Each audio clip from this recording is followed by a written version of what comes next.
നിങ്ങളുടെ favourite shows ഇനി ഒരിക്കലും മിസ്സാവില്ല. ഇപ്പോൾ C5 കാണും നിങ്ങളുടെ ഫേവറേറ്റ് ഷോ തികച്ചും സൗജന്യമായി. നടപടികളെല്ലാം ഇന്ന് രാത്രി തന്നെ പൂർത്തിയാക്കിയിരിക്കണം.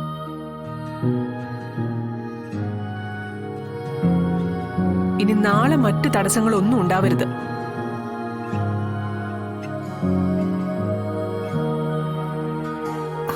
എന്താ കാര്യം? എന്തിനാ അമ്മ എല്ലാരും വിളിച്ചു വരുത്തി? അവളിപ്പോ പറയുമല്ലോ. ബാക്കി കാര്യങ്ങളൊക്കെ അറിയാലോ. പിന്നെ വിളിച്ചവരെയൊക്കെ ഒന്നുകൂടെ ഓർമ്മപ്പെടുത്തണം കേട്ടോ. ഒരാളെയും വിട്ടുപോകരുത്. ശരി ശരി.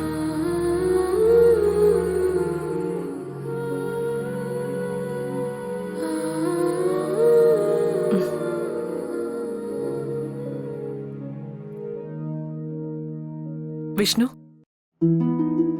നിന്റെ പേരിലൊരു 5 സ്റ്റാർ ഹോട്ടൽ വാങ്ങാന്നല്ലേ പറഞ്ഞിരുന്നത്? നടപടികളെല്ലാം പൂർത്തിയായി. നാളെ അതിന്റെ ഉദ്ഘാടനമാണ്.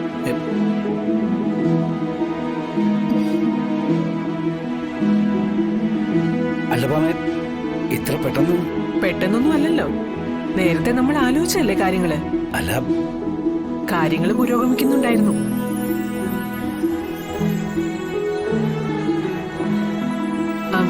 വിലയിൽ നേരിയൊരു തർക്കം ഉണ്ടായിരുന്നു. അതും ഇന്നിപ്പോ പരിഹരിച്ചു. 2 കോടി കൂടുതൽ കൊടുക്കേണ്ടി വരും. 2 കോടി എന്നൊക്കെ പറയുമ്പോ 2 കോടി അല്ല പ്രധാനം. എന്റെ മകൻ ഇനി ആരും വട്ടിപ്പിരിവുകാരനെന്നോ തട്ടുകടയിൽ പൊറോട്ട അടിക്കുന്നവനെന്നോ വിളിക്കരുത്.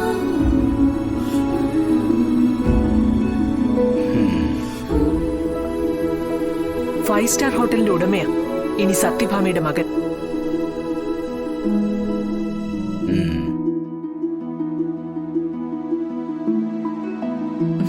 സന്തോഷായില്ലേ നിനക്ക്?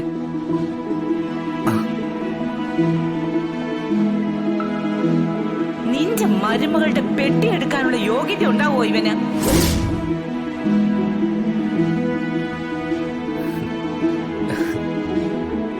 കൺഗ്രാറ്റ്സ് വിഷ്ണു.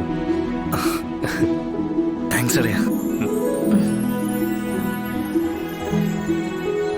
കൺഗ്രാറ്റ്സ് വിഷ്ണുട്ടാ.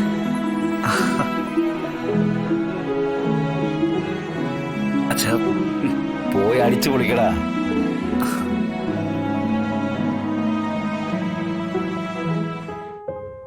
ശാലിനി, നിനക്കെന്താ ഒരു സന്തോഷമില്ലാത്തത്? വിഷ്ണുട്ടൻ 5 സ്റ്റാർ ഹോട്ടലിന്റെ ഉടമയാവുന്നതിൽ എനിക്ക് സന്തോഷമേ ഉള്ളൂ. വലിയ ബിസിനസ്സുകാരനൊന്നും ആയില്ലെങ്കിലും വിഷ്ണുട്ടന് ശാലിനിയുടെ പെട്ടി ചുമക്കേണ്ട അവസ്ഥയൊന്നും വരില്ലായിരുന്നു ഒരിക്കലും.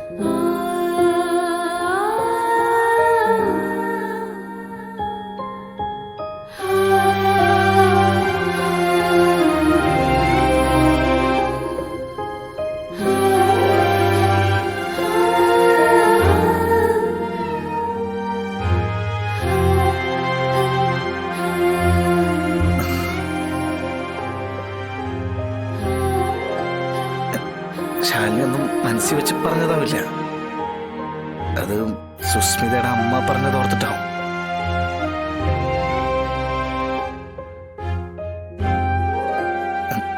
ഞാനൊന്ന് അങ്ങോട്ട്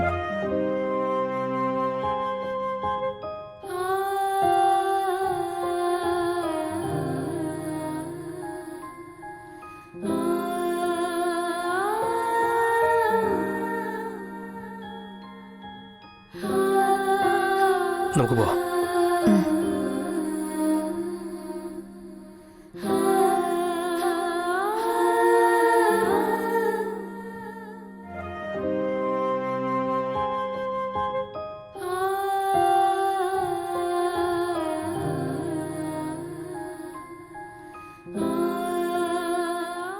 മറ്റൊരു പെൺകുട്ടിയുടെ കഴുത്തിൽ രാജീവ് കെട്ടിയ താലി കിടക്കുമ്പോ ഞാൻ എങ്ങനെ ഒരു അമ്പലത്തിൽ വെച്ച് രാജീവിന്റെ താലിക്ക് തലകുനിച്ചു തരും? ആ താലിക്കും ബന്ധത്തിനും എന്താ വില?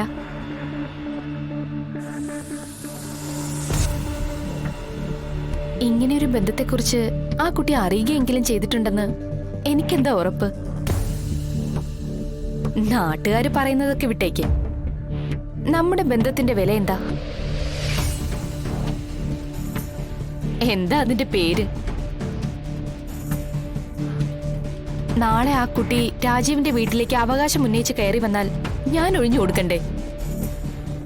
അതുമല്ല, രാജീവിന് നാളെ എന്തെങ്കിലും സംഭവിച്ചാൽ എന്റെ ജീവിതത്തിന് ഒരു സുരക്ഷിതത്വം ഇല്ലാതാവില്ലേ? ഞാൻ വളരെ പ്രായോഗികമായി ചിന്തിക്കുന്ന ആളാണ് രാജീവ്. എല്ലാ സാധ്യതകളും പരിഗണിക്കും. അയാളുടെ ഭാഗത്ത് നീ ഒരു ബന്ധത്തിനൊരു എതിർപ്പുണ്ടാവും എനിക്ക് തോന്നുന്നില്ല. അതല്ലല്ലോ ഇവിടുത്തെ വിഷയം. പിന്നെ ഡിവോഴ്സ് പെറ്റീഷൻ അയാള് എളുപ്പം ഒപ്പിട്ട് വരുമെന്ന് എനിക്ക് തോന്നുന്നില്ല. ഈ രണ്ട് കാര്യങ്ങളും തമ്മിൽ ചേരുംപിടി ചേരുന്നില്ലല്ലോ രാജീവ്.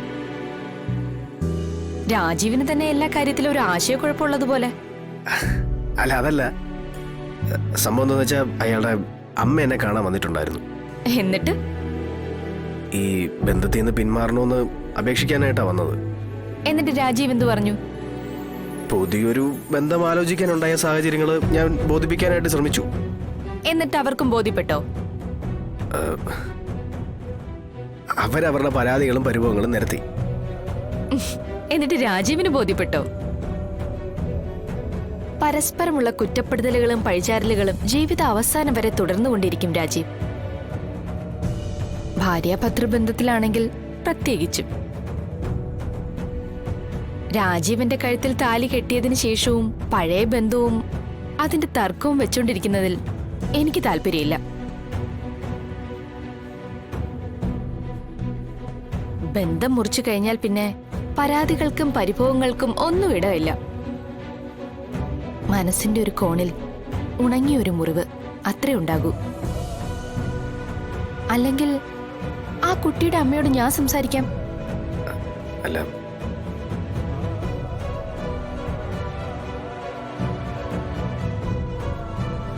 മതിമോളെ, രാജീവൻ ആലോചിച്ചൊരു തീരുമാനം എടുക്കാനുള്ള സമയം കൊടുക്കുന്നീ.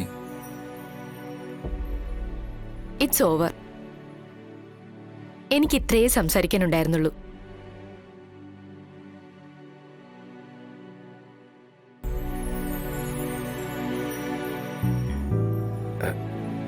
ഞാനെന്നാ ഇറങ്ങട്ടെ. മോനെ, അവള് പറഞ്ഞതിലൊന്നും യാമിന് പറഞ്ഞതൊക്കെ കാര്യമല്ലേ?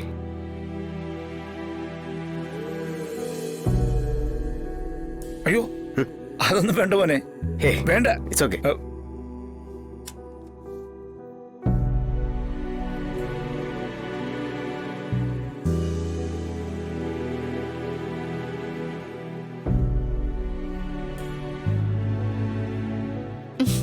Be cool, my dear dad.